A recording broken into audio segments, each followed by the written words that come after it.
Bom dia, galera. Nós estamos aqui, meu nome é Vitor, Daiane, minha noiva. Nós vamos hoje conhecer.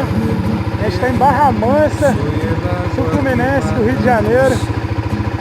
E hoje a gente vai conhecer a Cachoeira do Robertão, que fica no distrito de Amparo, aqui em Barra Mansa.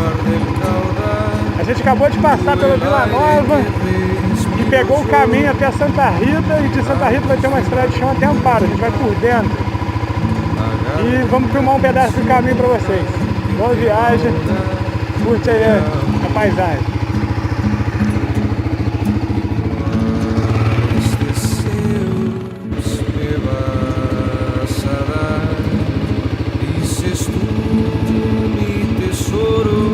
Basta con mirarlo y tú serás.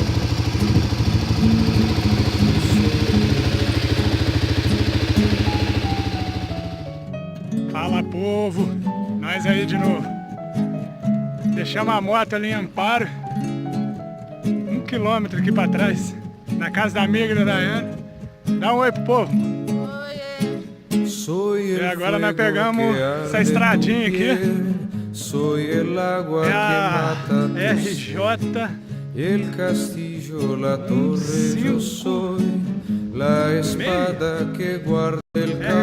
153,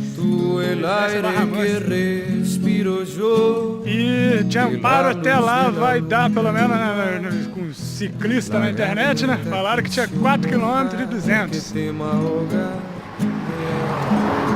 Pista mesmo. E já a gente está lá. Acho que chegando lá vai ter mais uma trilhinha, mas o total é isso, dá 4.200. E lá a gente filma mais com vocês. Valeu! Até já. Dá um tchau. Fala, galera. Depois de muita luta, sacanagem, 4 km de caminhada só. A gente veio pela trilha normal, vai ter algumas fotos. Veio pelo caminho de terra normal. Pegou uma trilhazinha, passou por dentro do mato, dentro da floresta. Passou por esse riacho aí, mais lá pra baixo, né? E chegamos por aquela trilha ali.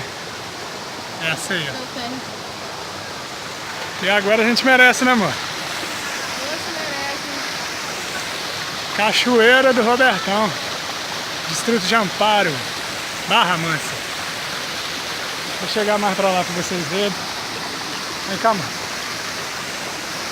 Geladaça a água.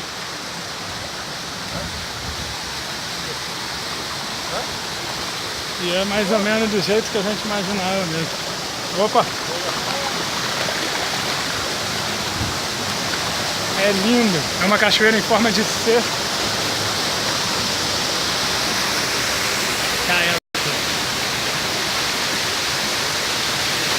Poço.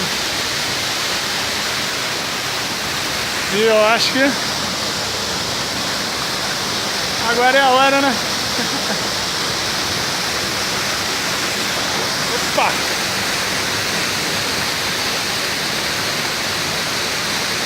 Depois dessa correria, a gente merece. Valeu, galera, um abraço, até a próxima. Me leva que eu vou. Cachoeira do Robertão, distrito de Amparo, Barra Mansa. Valeu! Até a próxima!